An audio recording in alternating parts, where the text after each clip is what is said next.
जय श्री कृष्णा, राधे राधे। आप सभी भक्तों का आपके अपने YouTube चैनल श्री कृष्ण दीवानी में हार्दिक स्वागत है। आज आप सुन रहे हैं वैशाख मास महात्म्य के अध्याय 9 की पावन कथा। सर्वप्रथम भगवान का स्मरण करते हुए आप सभी मेरे साथ बोलिए।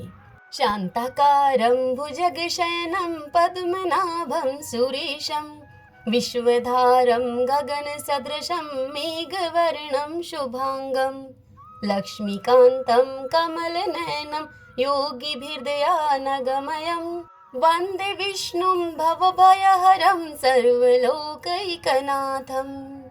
ओम नमो भगवते वासुदेवाय। श्रुतदेव जी मिथिलापति राजा जनक से कहते हैं कि हे राजन, पंपा नदी के तट पर शंख नाम के कोई प्रसिद्ध और परम यशस्वी ब्राह्मण रहा करते थे, जो कि बृहस्पति के सिंह राशि में स्थित होने पर कल्याणमयी गोदावरी नदी में स्नान करने के लिए गए। मार्ग में परम पवित्र भीमरथी को पार करने के बाद दुर्गम, जल शून्य एवं भयंकर निर्जन वन में धूप से विकल हो गए थे। वे वैशाख का महीना था और दोपहर का समय। वे किसी वृक्ष के नीचे जाकर बैठ गए। इसी समय कोई दुराचारी व्याध हाथ में धनुष को धारण किए हुए वहां पर आया। ब्राह्मण के दर्शन से उस व्याध की बुद्धि पवित्र हो गई और वह व्याध उस ब्राह्मण मुनि से इस प्रकार बोला। वह व्याध बोला मुनि से कि हे मुने, मैं अत्यंत ही दुर्बुद्धि एवं पापी हूँ। मेरे ऊपर आपने बड़ी कृपा की है, क्योंकि साधु महात्मा स्वभाव से ही दयालु होते हैं। कहाँ तो मैं नीच कुल में उत्पन्न हुआ व्याध, और कहाँ अब मेरी यह ऐसी पवित्र बुद्धि हो गई। मैं इसे केवल आपका ही उत्तम अनुग्रह मानता हूँ। हे साधु बाबा, मैं आपका शिष्य हूँ, आपका कृपा पात्र हूँ। साधु पुरुषों का समागम होने पर मनुष्य फिर कभी दुख को नहीं प्राप्त होता। अतः आप मुझे अपने पाप नाशक वचनों के द्वारा ऐसा उपदेश दीजिए जिससे कि संसार बंधन से छूटने की इच्छा रखने वाले मनुष्य अनायास ही इस भवसागर से पार हो जाते हैं। मुझे आप कोई ऐसा उपदेश दीजिए। साधु पुरुषों का चित्त सभी के प्रति समान होता है। वे सब प्राणियों के प्रति दयालु होते हैं। उनकी दृष्टि में न कोई नीच है, न कोई ऊंच, न अपना है और न कोई पराया है। मनुष्य संतप्त होकर जब जब गुरुजनों से उपाय पूछता है, तब तब वे उसे संसार बंधन से छुड़ाने वाले ज्ञान का उपदेश दिया करते हैं। जैसे गंगा जी मनुष्यों के पाप का नाश करने वाली है, ठीक उसी प्रकार मूढ़जनों का उद्धार करना साधु पुरुषों का स्वभाव ही माना गया है। श्रुतदेव जी राजा जनक से आगे कहते हैं कि हे राजन, उस व्याध के ऐसे वचनों को सुनकर शंख मुनि ने उस व्याध से कहा कि हे व्याध, यदि तुम कल्याण चाहते हो तो वैशाख मास में भगवान विष्णु को प्रसन्न करने वाले तथा संसार समुद्र से पार करने वाले जो दिव्य धर्म बताए गए हैं, उनका तुम पालन करो। मुनि श्रेष्ठ शंख प्यास से बहुत ही कष्ट पा रहे थे। दोपहर के समय उन्होंने सुंदर सरोवर में स्नान किया और युगल वस्त्र धारण करके मध्याह्न काल की उपासना पूर्ण की। फिर देव पूजा करने के पश्चात व्याध के द्वारा लाए हुए श्रमहारी एवं स्वादिष्ट कहत का फल खाया।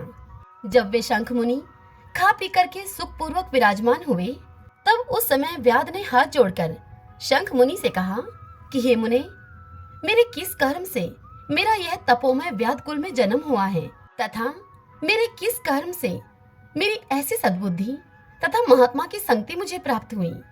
हे प्रभु, यदि आप ठीक समझें तो मैंने जो कुछ भी पूछा है आपसे, वह तथा अन्य जानने योग्य बातें भी मुझे आप बताइए।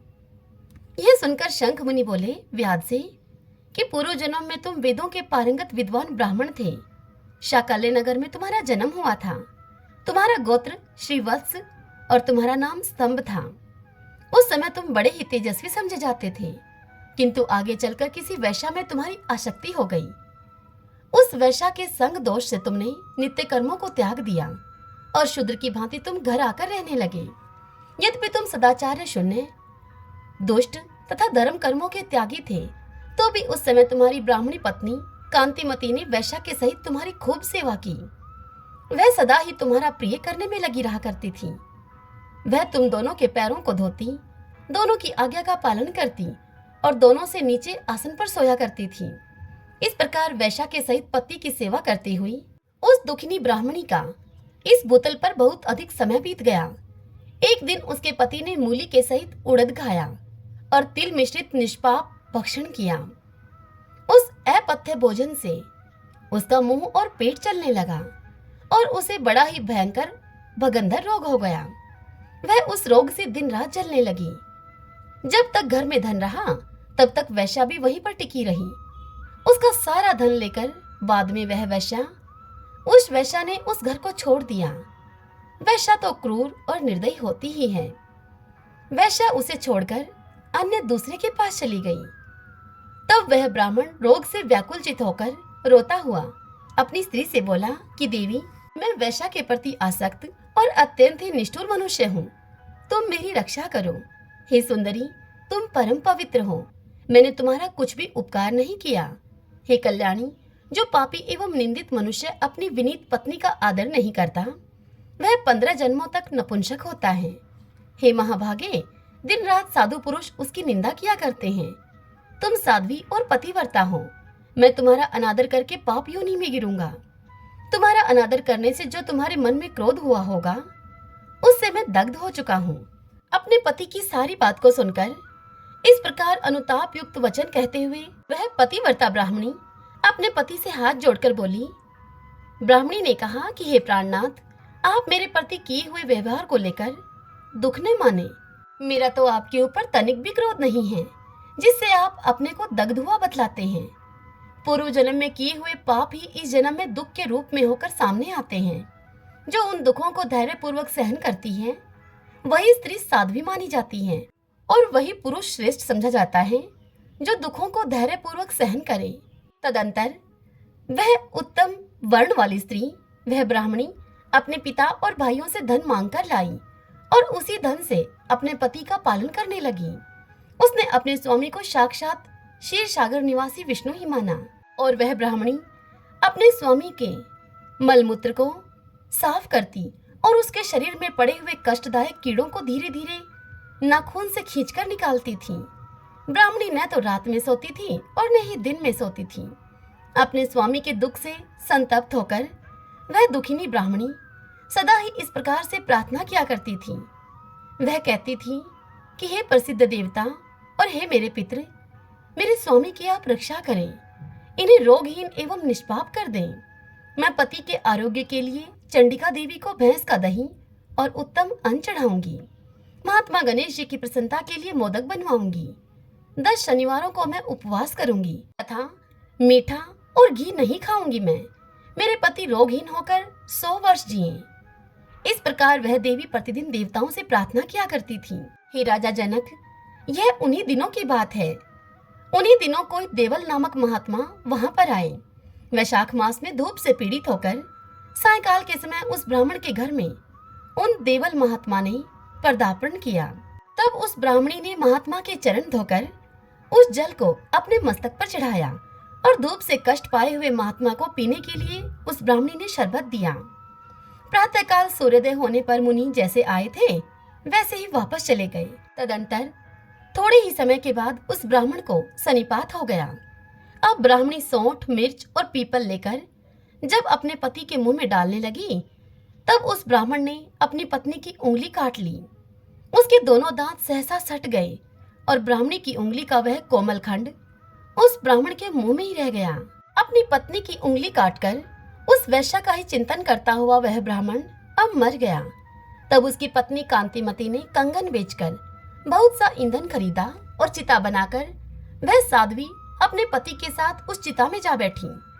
उसने पति के रोगी शरीर का गाढ़ आलिंगन करके उसके साथ अपने आप को भी चिता में जला दिया।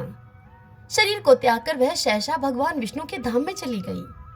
उसने वैशाख मास में जो देवल मुनि को शरबत पिलाया था और उनके चरणोदक को अपने मस्तक पर चढ़ाया था, इस पुण्य के प्रताप से उस ब्राह्मणी को योगी गम्य परम पद की प्राप्ति हुई। शंख मुनि व्याध को इस कथा का श्रवण कराते हुए आगे कहते हैं कि हे व्याध, तुमने अपने पिछले जन्म में अंतकाल के समय वैश्या का चिंतन करते हुए अपने शरीर का त्याग किया था, इसलिए इस घोर व्याध के शरीर में तुम आए हो और हिंसा में आसक्त होकर सबको उद्वेग में डाला करते हो। तुमने वैशाख मास में मुनि को शरबत देने के लिए ब्राह्मणी को अनुमति दी थी।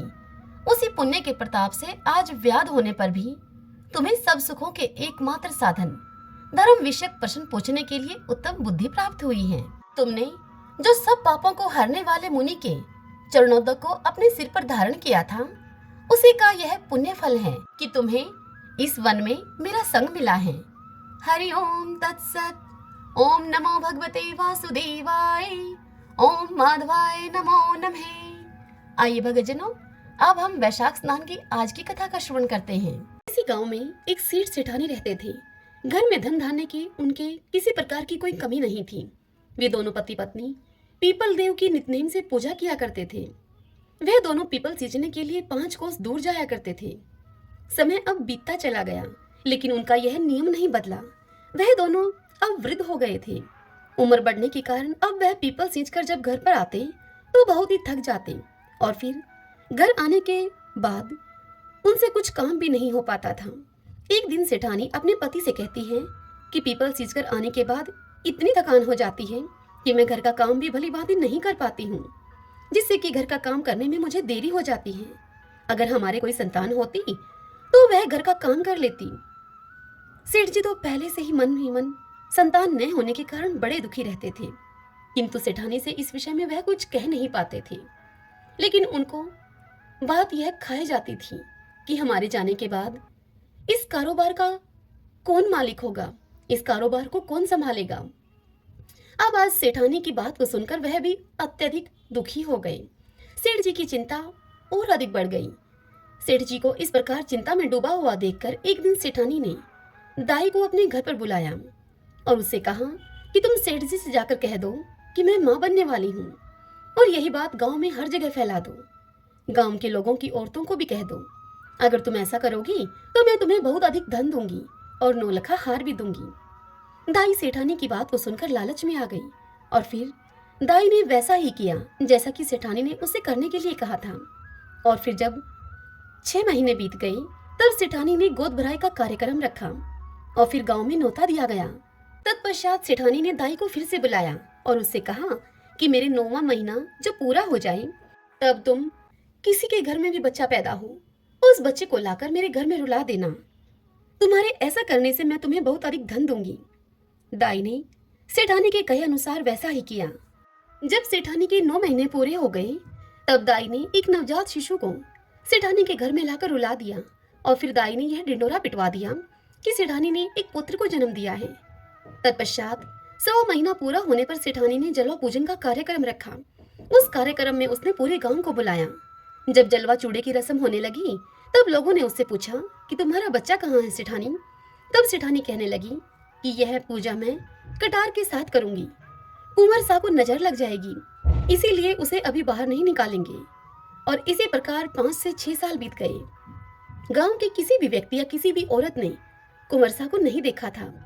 फिर एक दिन सेठानी सेठ जी से कहती है कि मेरा बेटा पढ़ने के लिए काशी जी जाएगा। सेठानी की यह बात सुनकर सेठ जी उससे कहते हैं कि मैंने तो आज तक तेरे बेटे को ही नहीं देखा है, कहाँ है तेरा बेटा। जिस बेटे को मैंने आज तक नहीं देखा उसे काशी जी में कैसे भेजूंगा पढ़ने के लिए। यह सुनकर सेठानी बोली कि जैसा मैं बोल रही हूँ आप वैसा ही करिए। पूरे गांव में आप यह बात बता दीजिए कि हमारा बेटा काशी जी पढ़ने के लिए चला गया है। सेठ ने सेठानी के कहे अनुसार सारे गांव में ऐसा ही बोल दिया। अब ऐसे ही समय बीता गया। फिर एक दिन सेठानी सेठ जी से बोली कि हमारा बेटा अब 16 वर्ष का हो गया है, उसकी शादी करनी है। आप एक सुंदर सुशील कन्या को देखकर मेरे बेटे की शादी करवा दो और घर में बहू ले आओ। सेठानी की इस बात को सुनकर सेठ जी गुस्से में उससे बोले कि तुम क्यों मेरे बुढ़ापे पर मिट्टी फेंक रही हो। जिस बेटे को आज तक मैंने नहीं देखा उसके लिए मैं बहू कहाँ से लेकर आऊं। तब सेठानी सेठ से दोबारा बोली कि आप लड़की ढूंढो तो सही, मेरा बेटा आ जाएगा। सेठ जी के पास धन की तो कोई कमी थी नहीं। सेठानी के जोर देने पर सेठ जी ने मन में कुछ सोच विचार किया और फिर एक पोटली ली और उस पोटली में थोड़ा सा आटा डाला। पोटली को बांधने से पहले उन्होंने उस पोटली में सोने की कुछ मोहरें डाल दी और लड़की ढूंढने के लिए अब सेठ जी चल पड़े। चलते चलते वह एक गांव में पहुंचे जहां पर कुछ लड़कियां खेल रही थीं। सेठ जी अब थक गए थे और उन लड़कियों के खेल को देखने की इच्छा से वे उन लड़कियों के पास ही बैठ गए। जब वे सभी लड़कियां खेल खत्म करके अपने अपने घर को जाने लगी तब सभी लड़कियां अपने द्वारा बनाए गए मिट्टी के घरों को तोड़ रही थीं, परंतु उनमें से एक लड़की ने अपना बनाया हुआ घर नहीं तोड़ा। तब बाकी लड़कियां उसे कहने लगी कि तुमने अपना घर क्यों नहीं तोड़ा। तब वह लड़की बोली कि मैं अपना बनाया हुआ घर कभी नहीं तोड़ूंगी। फिर वह सभी लड़की अपने अपने घर चली गई। सेठ जी वहां से उठे और उसी लड़की के पीछे पीछे चल दिए। सेठ जी को वह लड़की सियानी लगी जिसने अपना घर नहीं तोड़ा था। सेठ जी को वह लड़की बड़ी ही बुद्धिमान लगी। अब चलते चलते सेठ जी उसी लड़की के घर के आंगन में पहुंच गए और वहीं आंगन में ही वहां बैठ गए सेठ जी और उस लड़की से कहने लगे कि बेटी, मैं 2 दिन से भूखा हूँ, क्या तुम मुझे खाना खिला दोगी? तब लड़की ने सेठ जी से कहा कि ठीक है। फिर लड़की घर के अंदर जाकर अपनी माँ से बोली। तब उसकी माँ उससे बोली कि बेटी, मैंने तो खाना खा लिया है, अब तो घर में खाने के लिए कुछ भी नहीं है, आटा भी नहीं है। लड़की ने यही सब जाकर बाहर उस बुजुर्ग व्यक्ति अर्थात उस सेठ जी से कह दिया। तब सेठ जी उस लड़की से बोले कि बेटी, आटा मेरे पास है, तुम यह आटा ले जाओ और मुझे खाना बना दो। सेठ जी ने वह पोटली उस लड़की को थमा दी। लड़की ने वह पोटली लाकर अपनी माँ को दे दी। माँ ने जब पोटली को खोलकर देखा तो उसमें सोने की 4 मोहरें भी हैं। तो उसने वह सभी मोहरें लड़की के हाथ में देकर उससे कहा कि बेटा, यह सोने की मोहरें उन्हें वापस देकर आओ। जब लड़की बुजुर्ग व्यक्ति के पास सोने की मोहरें देने के लिए जाती है तो वह कहते हैं कि बेटी, यह मोहरें तुम ही रख लो, हमारे घर में पैसे की कोई कमी नहीं है। फिर उन मोहरों को लड़की अपने पास रख लेती है। इतनी देर में ही उस लड़की के पिता भी वहां पर आ जाते हैं। तत्पश्चात सेठ जी और लड़की के पिता में आपस में बातचीत होने लगती है। अब कुछ समय के बाद भोजन की थाल भी लगा दी जाती है और सेठ जी भोजन करने के लिए वहां बैठ जाते हैं और खाना खाते हैं। सभी बैठे हुए लड़की के पिता सोचते हैं कि यह बुजुर्ग व्यक्ति बड़ा ही धनवान है। अब जैसे ही सेठ जी खाना खाकर उठते हैं तब उस लड़की के पिताजी उनसे पूछते हैं कि आप आगे कहाँ जा रहे हैं? तब सेठ जी उनसे बोलते हैं कि मैं अपने लड़के की शादी के लिए लड़की देखने के लिए जा रहा हूँ। मेरा लड़का काशी जी पढ़ने के लिए गया हुआ है, वह 12 वर्ष के बाद लौट कर आएगा। यह सुनकर लड़की के पिता ने अपने मन में विचार किया कि यह व्यक्ति बड़ा ही धनवान है और लड़के की शादी कराने के लिए लड़की भी ढूंढ रहा है। क्यों ना मेरी लड़की का विवाह इसके लड़के से हो जाए। मेरी लड़की इनके घर में जाएगी तो बड़ा सुख पाएगी, राज रचेगी।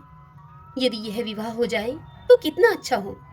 तत्पश्चात लड़की के पिता ने उस बुजुर्ग अर्थात उस सेठ जी से कहा कि यदि आपको ठीक लगे तो आप अपने बेटे का विवाह मेरी बेटी से करवा दीजिए। यह सुनकर सेठ जी बड़े ही खुश हुए और फिर एक नारियल और 1.25 रुपए का शगुन उस लड़की को दे दिया।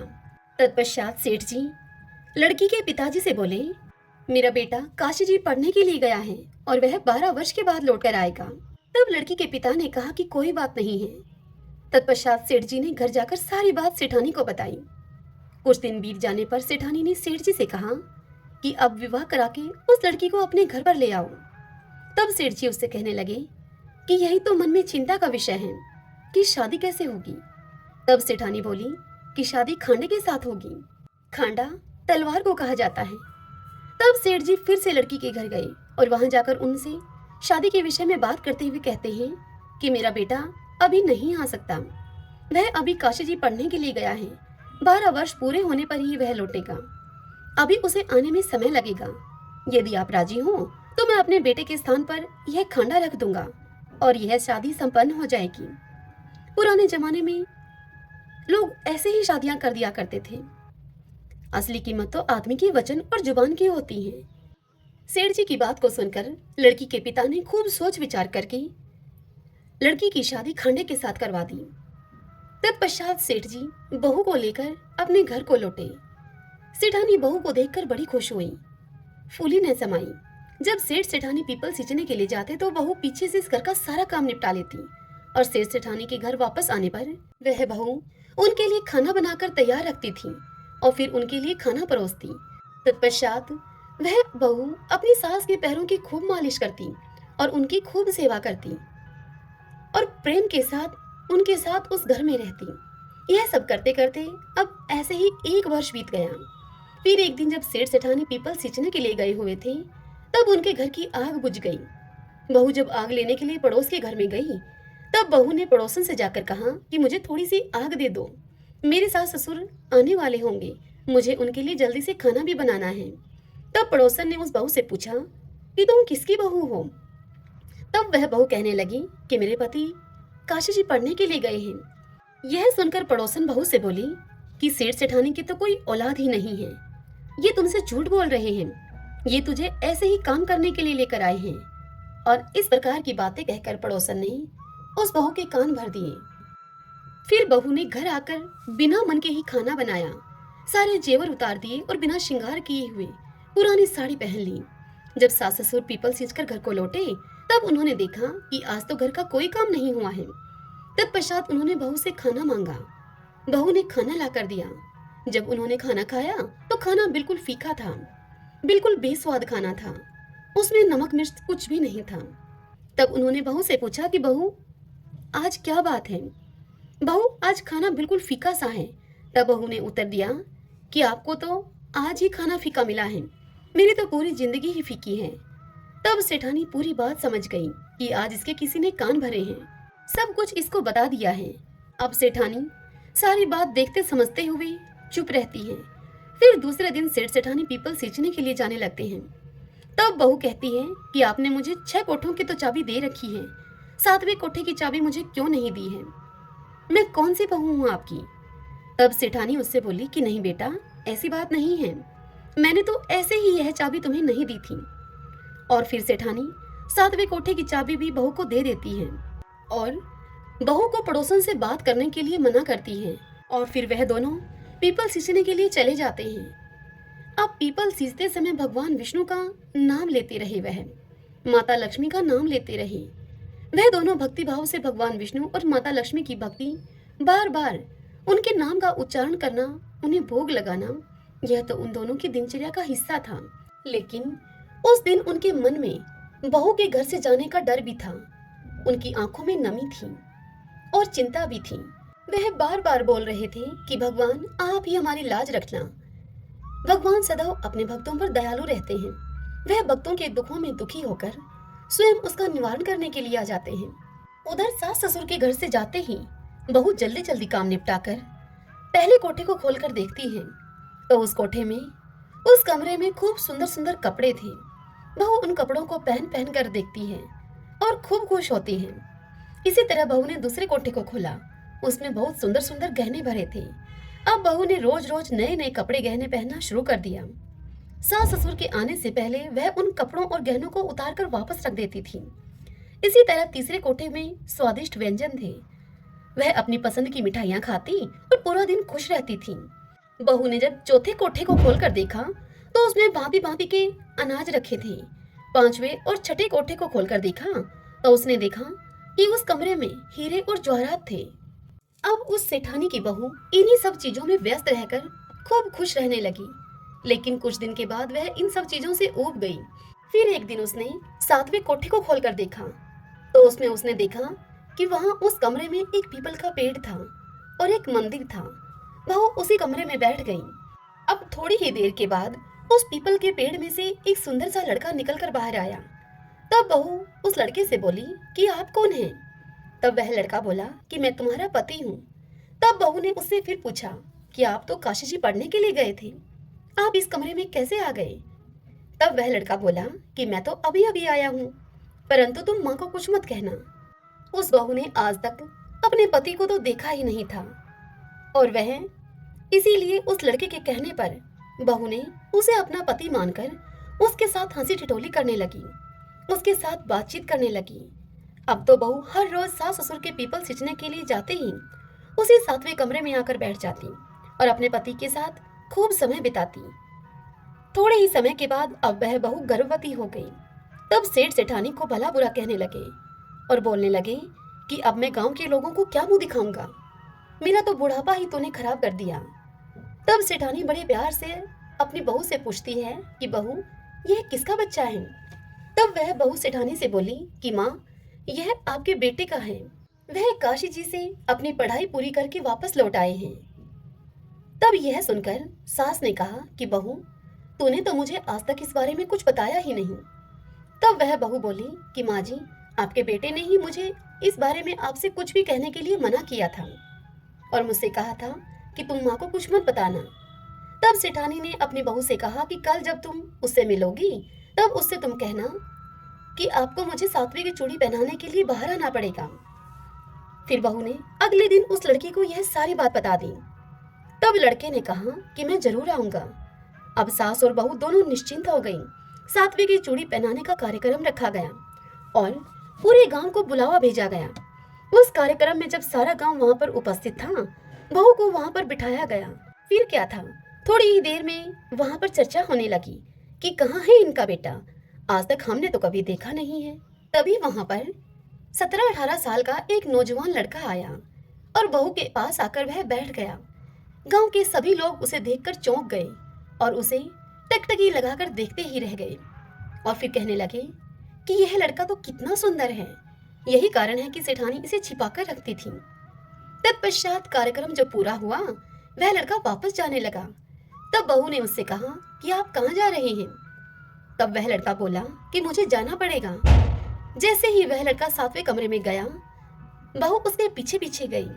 वह लड़का पीपल के पास पहुंचकर जैसे ही सांप की केचुली पहनने लगा, तब उस बहू ने तुरंत ही उस केचुली में आग लगा दी। आग लगने से लड़के के शरीर में अब जलन होने लगी। बहू ने लड़के के शरीर पर दूध डालकर उसकी जलन को शांत किया।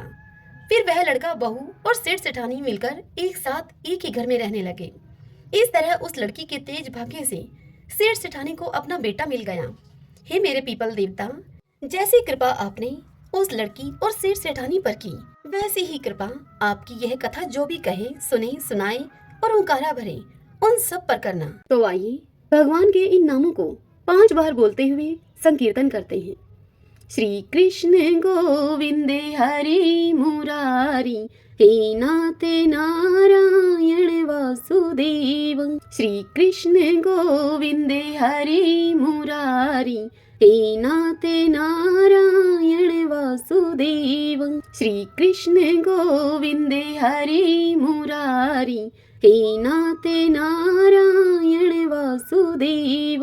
श्री कृष्ण गोविंद हरि मुरारी, हे नाथ नारायण वासुदेव। श्री कृष्ण गोविंद हरि मुरारी, हे नाथ नारायण वासुदेव। सभी बोलिए विष्णु भगवान की जय। श्री राधा कृष्णाभ्याम नमो नमः।